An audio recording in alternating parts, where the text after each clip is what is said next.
Bueno, iglesia, hoy tenemos un tema que el Señor ha permitido titular: un corazón contrito y humillado a ti es mi mejor adoración. ¿Un corazón qué? Contrito y humillado a ti es mi mejor adoración. ¿A quién le gusta adorar a Dios? O al menos quiere aprender, quiere sentir, o sea, ¿cómo es eso de corazón contrito y humillado? Y bueno, creo que nosotros cuando escuchamos esa palabra, corazón contrito y humillado, de pronto nuestra carne, ¿sí? Hablando de nuestra carne, es nuestros deseos de siempre, esa parte de nosotros que no le hemos entregado a Dios. Sucede que esa palabra humillación o humillado, el mundo nos ha puesto como a la defensiva, ¿cierto? Ay, no, pero no se deje humillar. ¿Ha escuchado eso o no? No, pero es que usted vale mucho, no se deje humillar. Y el sistema del mundo lucha tratando de que nosotros no nos sintamos humillados. Aunque humilla, pero trata de que nosotros nos demos como cierto lugar y nos dice, no se deje humillar, no se la deje montar de nadie. ¿Alguien le han dado ese consejo? ¿Cierto? Y es algo que el mundo nos ha enseñado, mal enseñado. Muchas veces en los mismos hogares donde sucede el fenómeno de jinete sin cabeza. ¿Sabe cuál es el jinete sin cabeza? Cuando el hombre en el hogar no asume su rol de autoridad, no asume su rol de, no tanto de autoridad, porque ay sí, yo soy el que mando, no, de dirección, de enseñanza.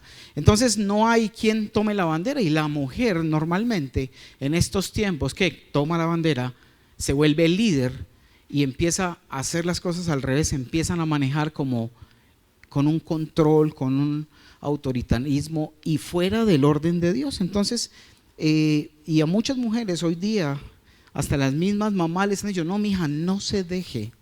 ¿Alguien aquí le han dicho eso? No se deje, no, es que el marido no te puede decir qué hacer. O aún nosotros mismos hemos crecido sintiendo que no nos podemos dejar. ¿Cierto que sí? Es algo que el mundo nos dice, que no nos sujetemos, incluso a las autoridades. ¿Cuántas frases hemos dicho? No, es que es mi vida y yo hago con ella lo que quiera. Ya aquí no hay de eso, ¿cierto? ¿Cierto que no en esta iglesia?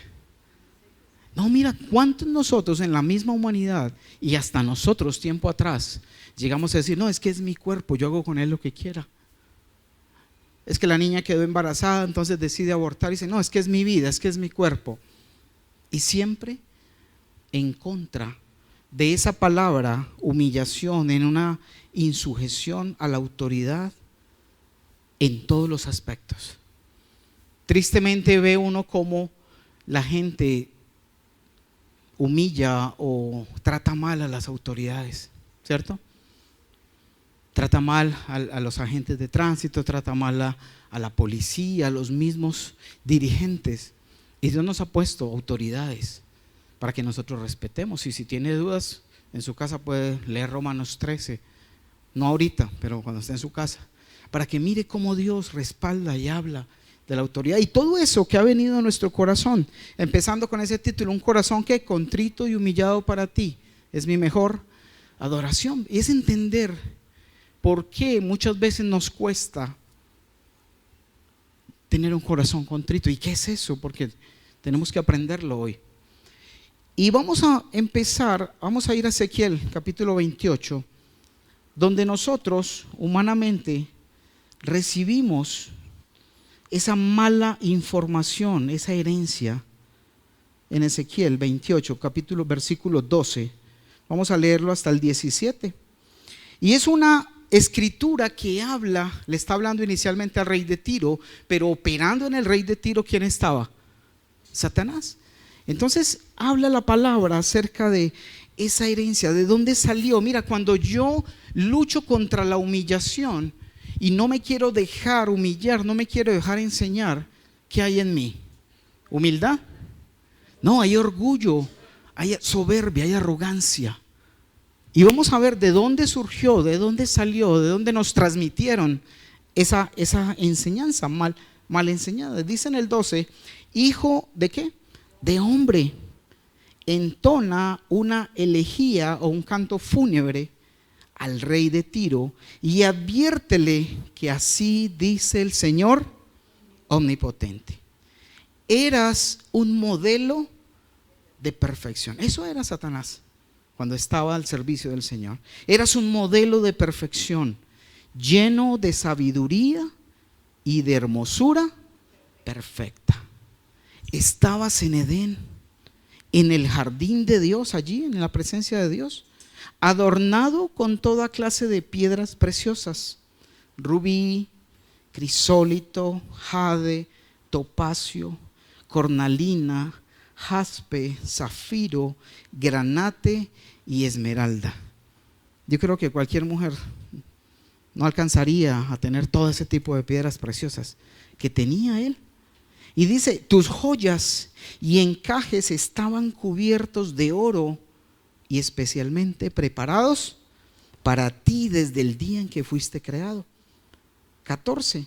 Fuiste elegido querubín protector. Dios le dio por elegirlo, le plació elegirlo como querubín protector, porque yo así lo dispuse.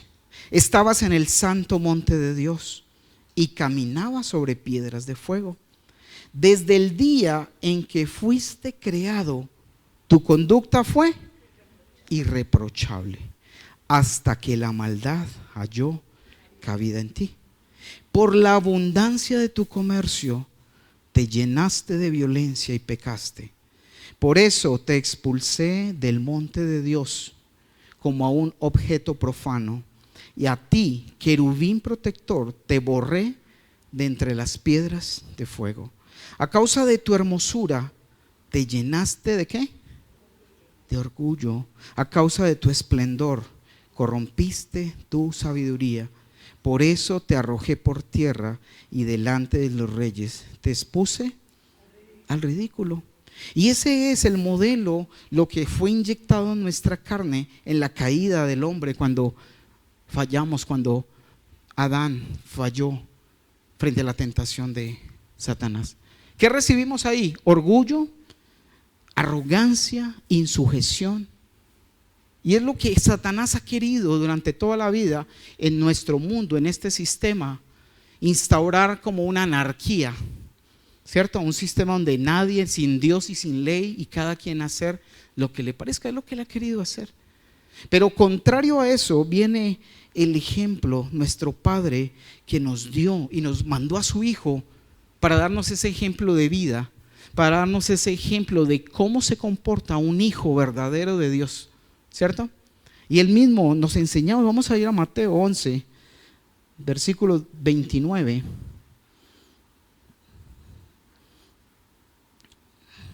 Y dice así: carguen con mi yugo y aprendan de mí, pues yo soy apacible o manso y humilde de corazón, y encontrarán descanso para su alma.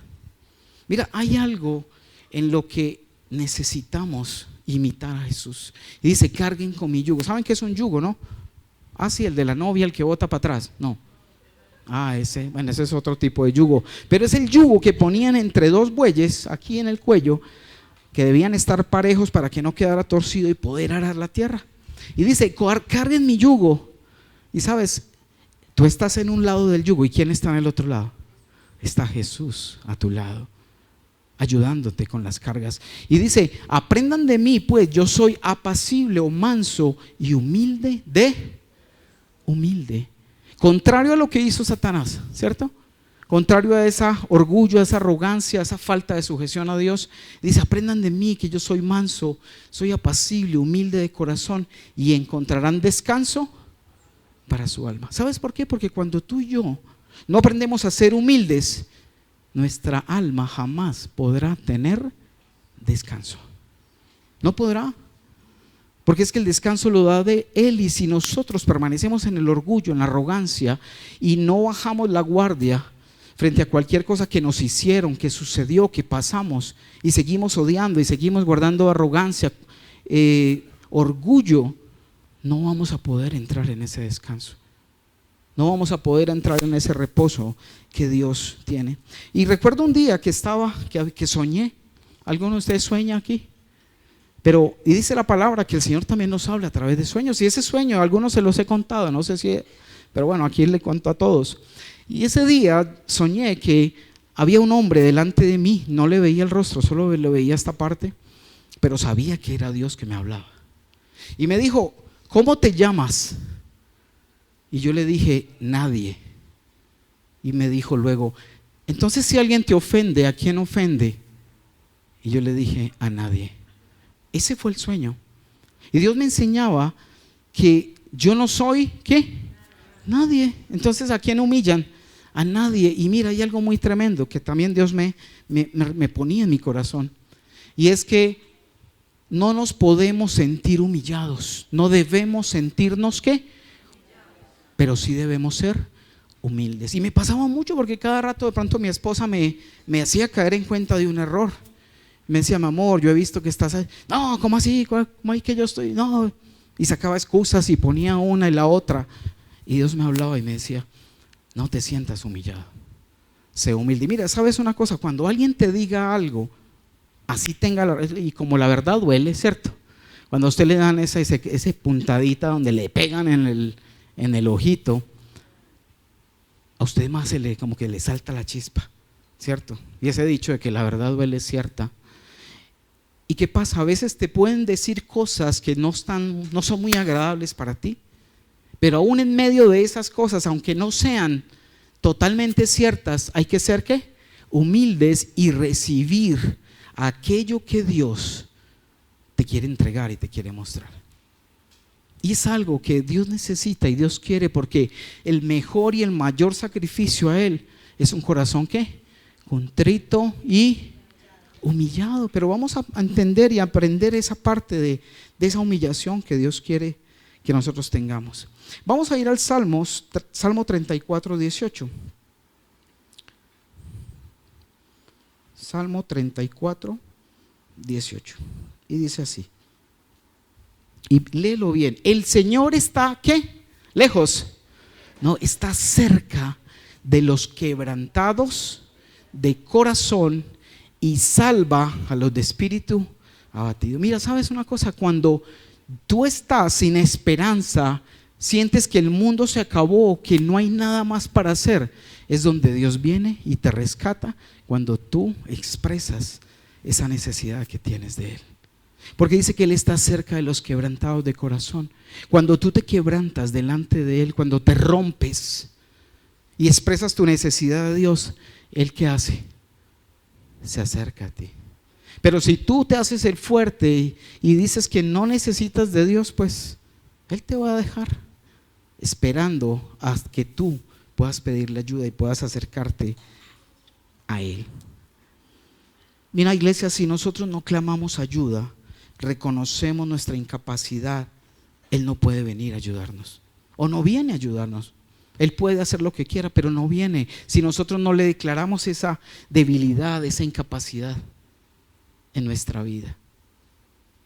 Y debemos quebrantarnos delante de Él.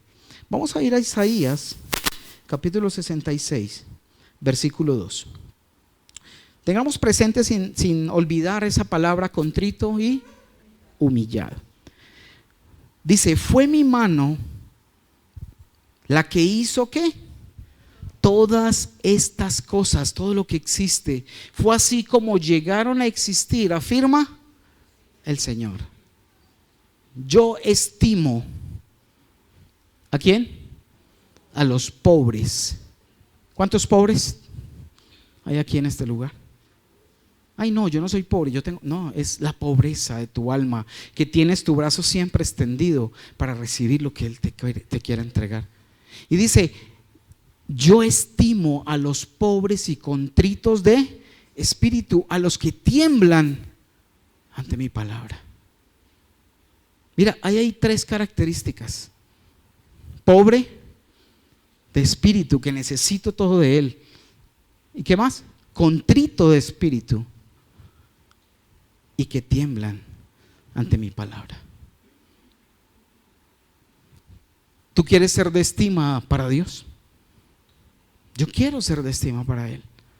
Que me tenga en gran estima, pero debo ser pobre, tener un espíritu contrito, un corazón contrito y temblar ante su palabra. ¿Y sabes qué es temblar ante su palabra? Cuando Él habla y tú obedeces. Eso es temblar ante su palabra. Mira, es sentarnos a su mesa con la conducta digna de un hijo de rey. No estar sentados en la mesa de los demonios, en la mesa donde no debemos estar, y sentados a ratos en la mesa del rey, sino podernos sentar en su mesa, así como mostró Jesús su propia conducta, siendo humilde. Y quiero que miremos una definición de contrito, una imagencita, porque quiero que entremos, porque esa palabra sí, soy contrito, pero tal vez no dimensionamos o no sabemos qué es. Y vamos a ver cuál es el significado de contrito. Y dice lo siguiente: persona que siente dolor, pena, no pena de vergüenza, sino pena de ¿qué? De dolor. ¿A alguien se le ha muerto un familiar cercano? A mí falleció mi mamá hace ya un tiempo y fue una pena. Y cuando esa pena llega a mi corazón, ese es el tipo de pena que debemos sentir cuando nosotros le fallamos a Dios. Ese tipo. Y si usted lo sabe y dice, ay, no, es que a mí no se me ha ido ningún familiar, pues te digo, no esperes a que eso pase para que tú sientas esa pena y ese dolor por haber fallado delante del Señor. Y dice, persona que siente dolor, pena y arrepentimiento por una falta cometida. Eso es algo que es un corazón contrito. Un corazón, y dice, procede del latín contritus. Fácil, ¿cierto? Contrito viene de contritus. Y dice, completamente triturado. Así debe estar tu corazón y el mío delante de Dios. ¿Completamente qué? Triturado, machacado. Ese sí lo entendemos los paisas, ¿cierto? Machacado, deteriorado y sometido. Eso es tener un corazón contrito. Que nosotros delante de Él tengamos un corazón pulverizado, un corazón que está completamente machacado y doblegado delante de su presencia por el pecado, por el arrepentimiento que hemos tenido. Y es aquello que nos puede llevar a otra dimensión con Él, que nos puede permitir adorarlo y sentir su presencia. Hay otro que dice un corazón contrito, otra de las imágenes dice, es aquel en el que el orgullo natural, es otra frase para que la tengamos presente, dice, un corazón contrito es que aquel en el que el orgullo natural, o sea, el orgullo que muchas veces mantenemos y tenemos en nuestra vida, y la autosuficiencia han sido completamente ¿qué? Humillados por la conciencia. Te lo traduzco. Cuando nosotros realmente tenemos un corazón contrito delante de Dios, es cuando tomamos ese orgullo de nuestra vida, esa autosuficiencia, y la aplastamos por el peso de esa conciencia de culpabilidad que tenemos. ¿Qué quiero decir? No, pero es que el Señor ya me perdonó. Sí, Él ya te perdonó, Él olvidó tus pecados, pero tú y yo no podemos olvidar lo que Él nos perdonó. Tú y yo debemos ser conscientes de lo que Él nos limpió, de lo que Él nos perdonó. ¿Sabes? Porque eso nos va a ayudar a no juzgar a los demás, a siempre saber de dónde nos sacó, qué hizo con nosotros. Y hay otra imagencita acerca de ese corazón. Dice un corazón contrito, lo más importante, mira lo que dice, viene ¿qué? Acompañado de una fuerte voluntad de hacer todo lo que Dios pida. O sea que si yo realmente tengo un corazón contrito, tengo que haber aplastado el orgullo, la autosuficiencia, y debe venir acompañado de un fuerte deseo de hacer la voluntad de Dios. Eso es tener un corazón contrito, un corazón humillado delante de Dios, un corazón para recoger con cuchara, como se dice, humillados, doblegados delante de su presencia.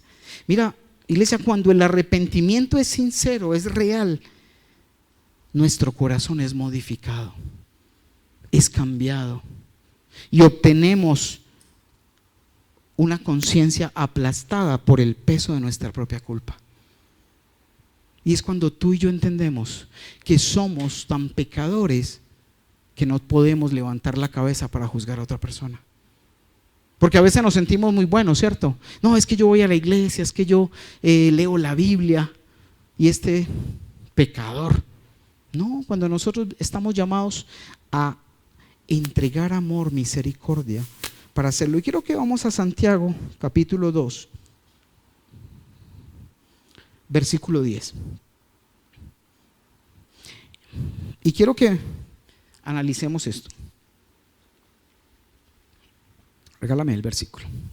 Santiago 2:10. Y eso tiene que ver con aquello, cuando nosotros hablamos de la justicia, y a veces la arrogancia, el orgullo nos llevan a sentirnos superiores a otros y nos impide humillarnos, ser contritos y humillados para agradar a Dios. Ay, no, es que yo soy tan bueno, es que yo cumplo casi todos los mandamientos. Y le hablo a tu carne interior, ese viejo hombre que a veces se siente muy bueno. Y dice, porque el que cumple con toda la ley, pero falla ¿qué? En un solo punto, ya es culpable de haberla quebrantado toda. ¿Alguien se salva? ¿Alguien de nosotros está excluido y es que por nuestras obras podemos decir, Señor, yo soy tan bueno que merezco la salvación? ¿Sí o no? ¿Sí sabían eso? Y eso es lo que nos tiene que llevar a estar humillados, a estar quebrantados delante de Dios, a no sentirnos superior al otro, sino tener misericordia, tener amor. Porque si me la paso juzgando al otro, creyéndome mejor, ¿qué me puede pasar a mí? Y vamos al versículo 13. Mira el versículo 13 lo que dice. Porque habrá un juicio, ¿sin qué? Sin misericordia.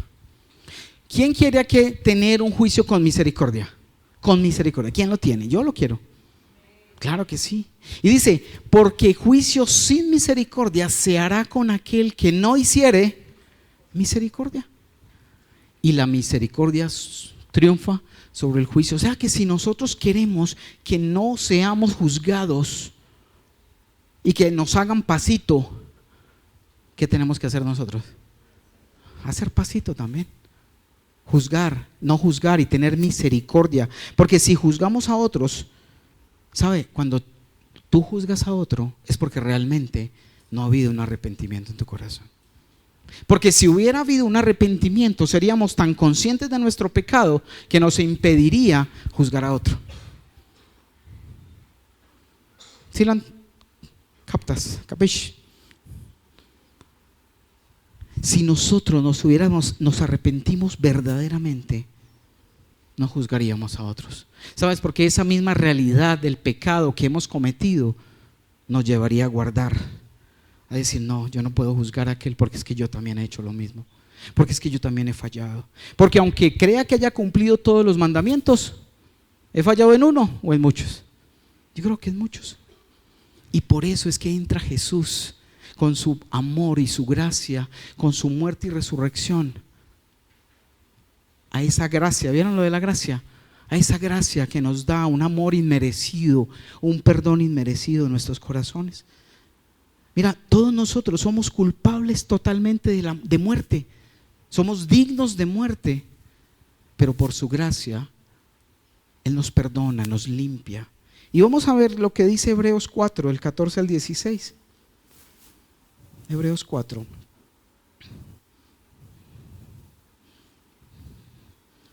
Y hagamos la lectura ahí. Por tanto, teniendo un gran sumo, ¿quién? Sacerdote, que traspasó los cielos, Jesús, el Hijo de Dios, retengamos lo que profesamos, lo que hablamos. 15. Porque no tenemos un sumo sacerdote que no pueda compadecerse de nuestras debilidades. O sea que Jesús se compadece de nuestras debilidades, ¿cierto?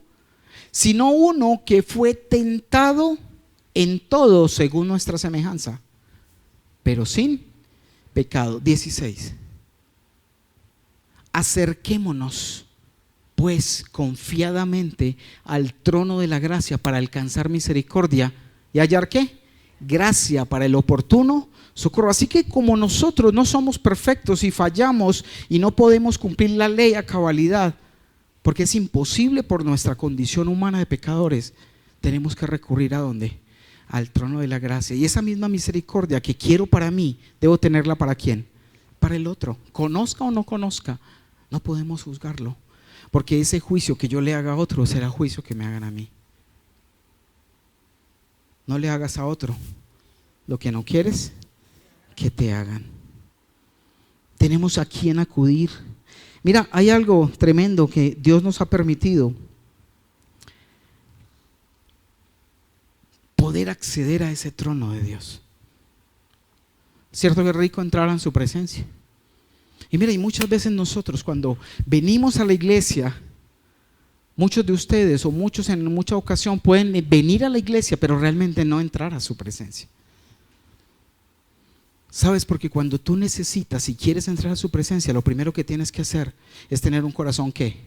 Contrito, humillado, arrepentido. Y ese arrepentimiento es el que te permite conectarte con Dios.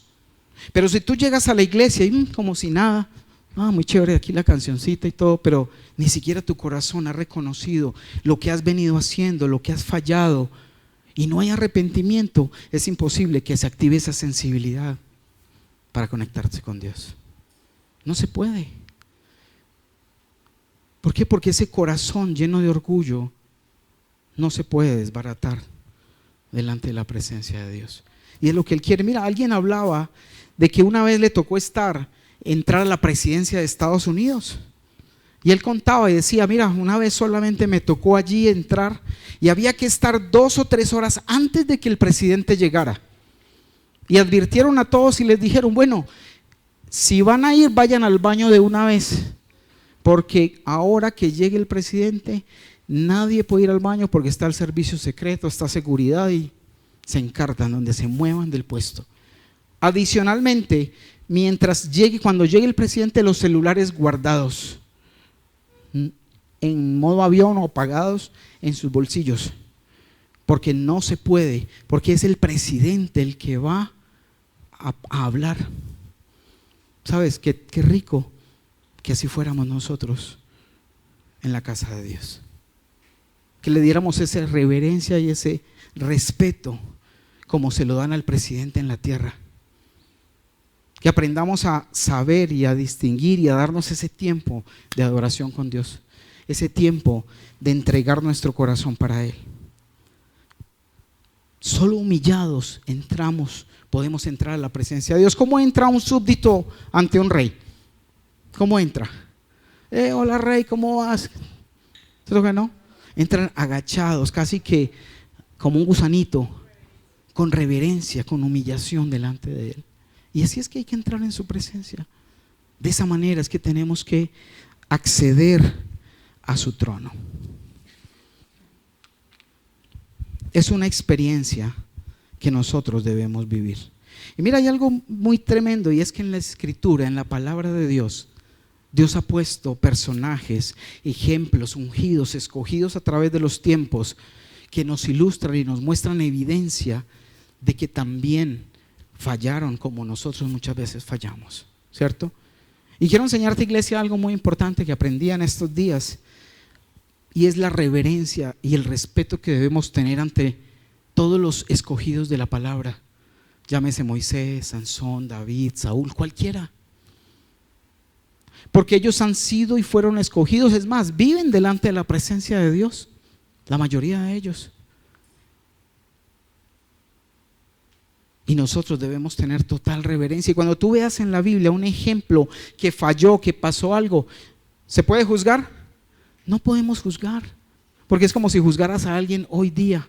Y dice la palabra que Dios es Dios ¿de quién? De los vivos y no de los muertos. ¿Y por qué vivos? Porque están en su presencia. Y hay ejemplos como el que vamos a ver ahorita de David, que entendió qué era esa contrición en su corazón, qué era esa humillación para estar en la presencia. Y sabes una cosa, David falló, cometió errores, pero dice la palabra que tenía un corazón conforme a Dios. ¿Pero es por qué? Porque a pesar de que falló, reconocía que su pecado y se humilló delante de él. Y vamos a ir a ver esta hermosa historia en 2 de Samuel. 2 de Samuel, capítulo 12,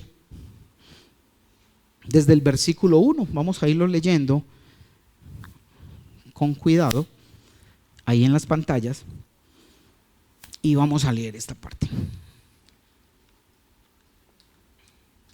Dice: el Señor, hay en una versión internacional. Nueva versión internacional, por favor. Dice: el Señor, vamos a ir siguiendo la lectura. Conéctese en este momento. Si usted se, ¿cómo dice?, despabila, se va a perder y se va a salir de la historia. Vamos a transportarnos a este momento de la palabra para que miremos cómo David, el rey David, tuvo una situación de la cual nosotros no estamos exentos ni no podemos juzgar lo que pasó en su vida. Vamos a ir versículo a versículo llevando la historia, y dice así: el Señor envió a Natán. Natán era el profeta de turno en el momento que estaba David. Y dice: el Señor envió a Natán para que hablara con David. Cuando este profeta se presentó ante David, le dijo: 2 hombres vivían en un pueblo. El uno era rico y el otro era pobre. El rico tenía muchísimas ovejas y ¿qué? Y vacas. En cambio, el pobre no tenía más que una sola ovejita que él mismo había comprado y criado. La ovejita creció con él y con sus hijos, comía de su plato, bebía de su vaso y dormía en su regazo. Salió en verso, ¿no? Está en verso. Comía de su plato, bebía de su vaso y dormía en su regazo.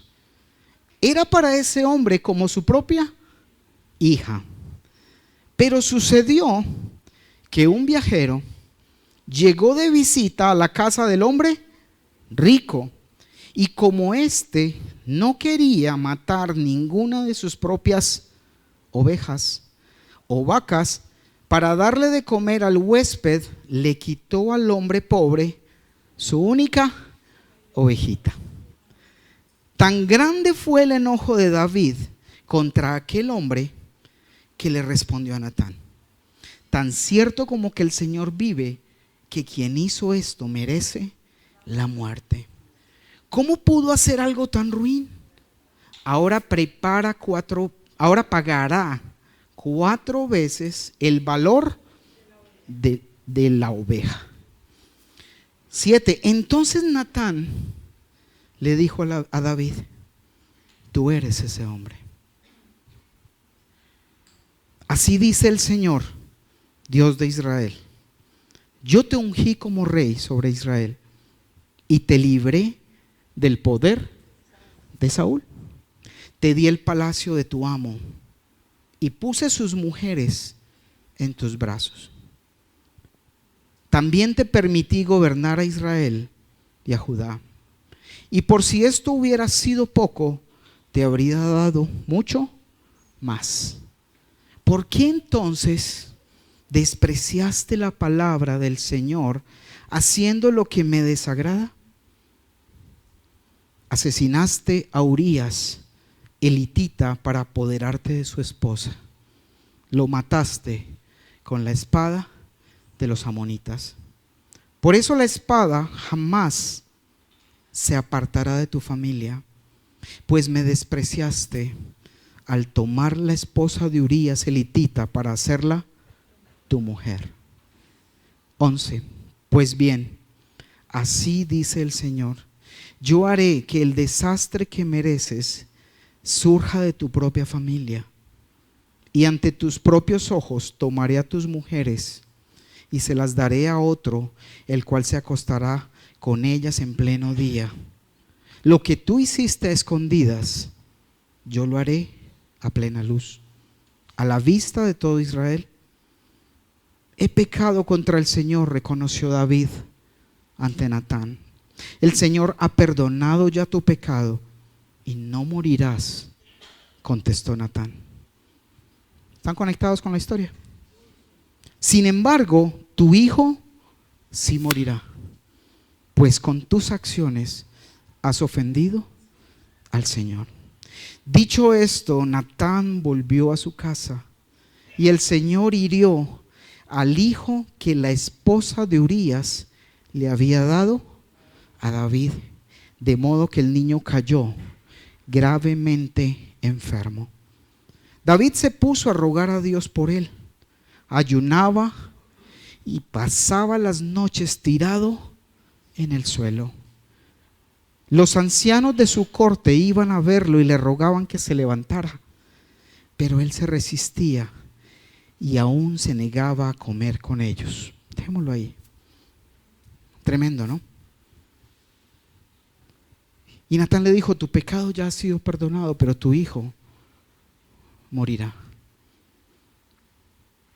Y dijo ese hijo, ¿el hijo de quién? De la esposa de Urías, porque en ese momento había habido adulterio y era la esposa de quién? De Urías, no la esposa de él, aunque ya la había tomado con esposa, pero fue concebido siendo esposa de Urías. Pero vamos a ir a este punto donde él ayunaba, oraba y donde tuvo que destruir, aplastar, machacar su corazón delante del Señor. Vamos al Salmo 51 y ahorita volvemos otra vez ahí para que nos conectemos con la historia, porque esta es parte de la historia. Y vamos allá al Salmo 51, versículo 1. Y mira lo que dice. Cuando estaba David, después de que el profeta Natán fue y le llevó esta información, esta palabra de Dios,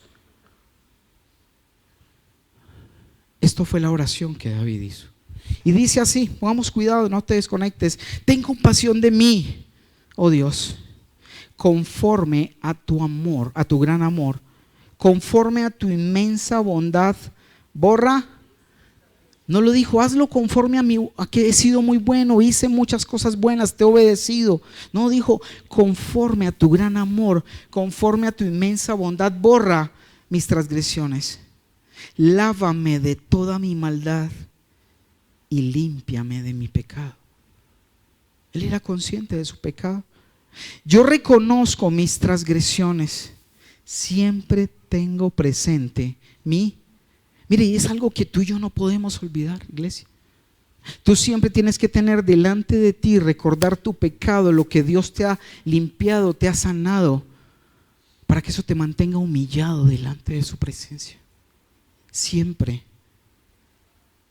Porque aunque Él lo ha borrado y no te juzga por Él, a ti te sirve y a mí me sirve para mantenerme humillado delante de Dios. ¿Estamos? 4. Contra ti he pecado, solo contra ti, y he hecho lo que es malo. ¿Ante qué? Tus ojos. Por eso tu sentencia es justa. O sea, lo que he hecho es perfecto. Tu castigo es justo y tu juicio irreprochable. ¿Cuántos de nosotros muchas veces hemos hecho cosas que nos ha tocado asumir consecuencias? Dios nos ha perdonado, nos ha limpiado, pero las consecuencias y aquel castigo, disciplina, lo debemos asumir. Y David decía: tu sentencia, lo que has determinado, todo lo que me advertiste, que iba a ser mi familia, que me iban a robar el trono a David, que su hijo iba a morir. Dice: toda tu sentencia es ¿qué? Justa, es perfecta, Señor. Mire ese corazón de David. ¿Lo alcanza a ver, a dimensionar un poquito? Y dice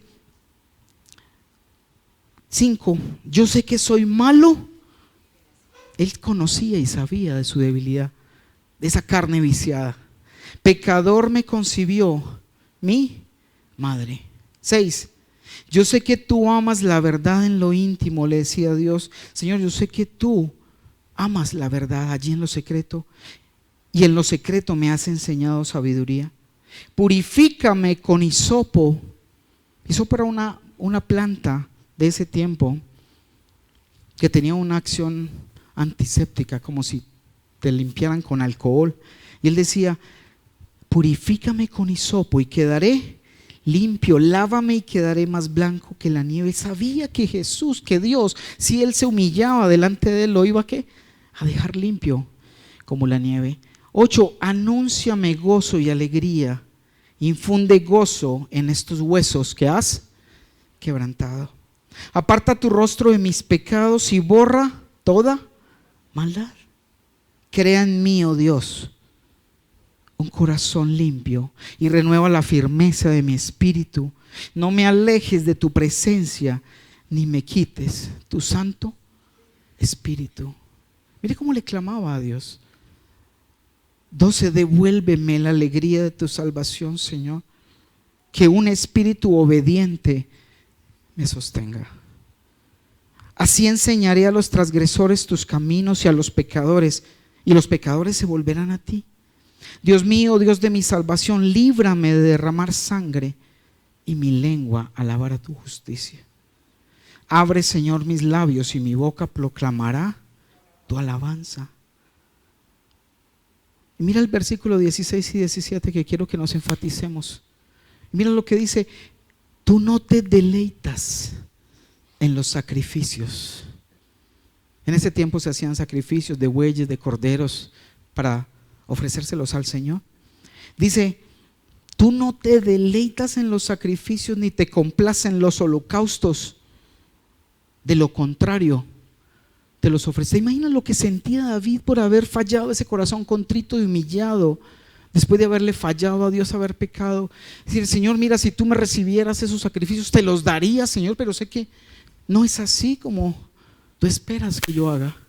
Y dice en el 17: el sacrificio que te agrada es un espíritu quebrantado. Tú, oh Dios, no desprecias al corazón quebrantado y arrepentido. Y mira, no importa, iglesia, el pecado que hayas cometido. Si tú te has arrepentido de verdad delante de Dios, Él te ha limpiado y te ha perdonado. Y mira esa oración tan impresionante que hace David. Reconoce su pecado, no se justifica. Señor, es que no, Él expone, muestra y le dice a Dios que es culpable y que todo lo que Él decidió hacer en disciplina está perfecto.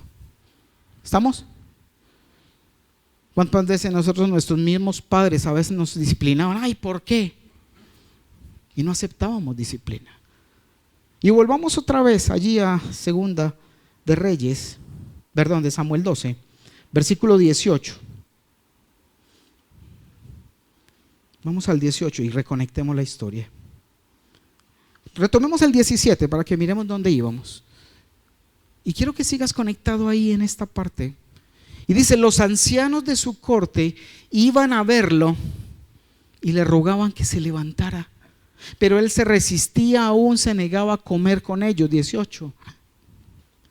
7 días después, el niño murió.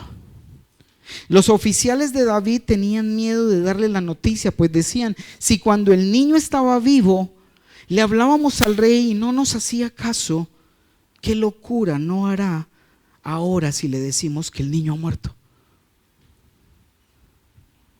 Pero David, al ver que sus oficiales estaban cuchicheando, se dio cuenta de lo que había pasado y les preguntó: ¿ha muerto el niño?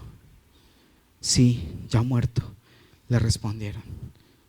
Entonces David se levantó del suelo y enseguida se bañó y se perfumó.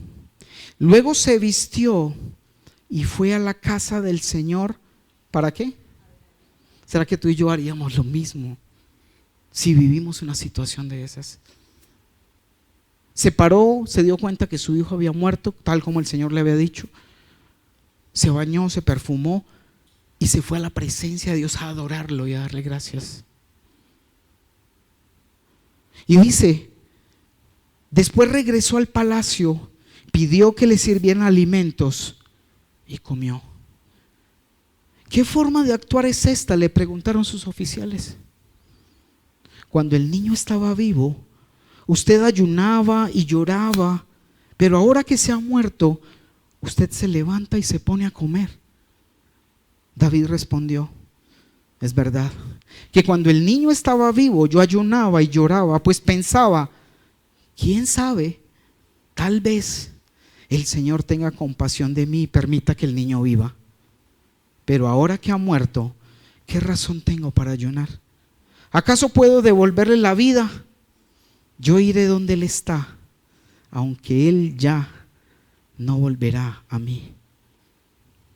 Qué hermoso, ¿no? Esa conciencia de David acerca de esa pequeña criatura que volvía a la presencia de Dios. Luego David fue a consolar a su esposa y se unió a ella. Betsabé le dio un hijo, al que David lo llamó. David llamó Salomón. El Señor amó al niño. Y mira, tremendo cómo David nos enseña que la voluntad de Dios se acepta, sin refunfuñar, sin decir por qué, sin quejarnos por qué me pasó a mí, qué hice, por qué. No, su voluntad es buena, agradable y perfecta. Lo que tú y yo pensamos y decimos que que es malo, bueno, solamente es perfecto en sus designios. Tal vez tú y yo no lo entendamos y nos duela, pero son perfectas las cosas que Él hace. Y por eso David dice que tenía un corazón conforme a Dios.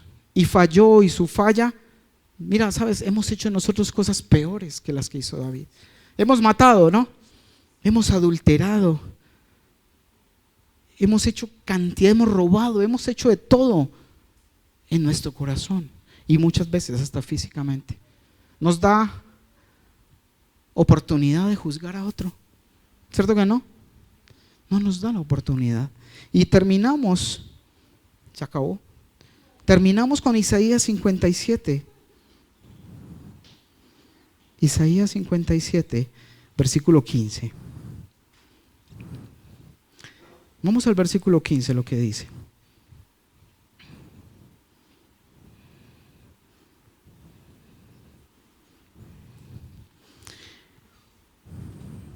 Veámoslo desde el 16. Y mira lo que dice la palabra.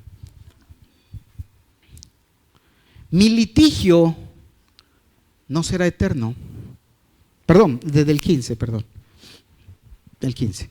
Y se dirá, porque lo dice el excelso y sublime, el que vive para siempre, cuyo nombre es ¿qué? Santo. Yo habito en un lugar santo y sublime, pero también con el contrito y humilde de espíritu. ¿Tú quieres atraer la presencia de Dios? ¿Tú quieres que Él viva en ti y que tú puedas sentirlo y vivirlo y que tu vida sea transformada? Debes tener un corazón contrito y humilde de espíritu, porque Él habita en el lugar santo y sublime, pero también habito, dice, con el corazón, pero también con el contrito y humilde de espíritu, para reanimar el espíritu de los humildes y alentar el corazón de los quebrantados. Mira, solo con la humillación de nuestro corazón delante de Dios podemos hacer que su presencia llegue a nosotros. ¿Alguien interesado en que la presencia de Dios venga a cada uno? Ponte en pie, vamos a orar.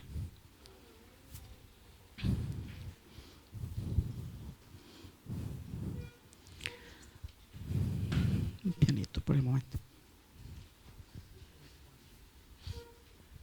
Cierra tus ojos ahí, vamos a darle gracias a Dios. Padre Santo, aquí estamos delante de tu presencia, Señor, entendiendo, Padre, que un corazón contrito y humillado delante de ti es nuestra mayor adoración, oh Dios. Gracias, Señor, porque tú nos enseñas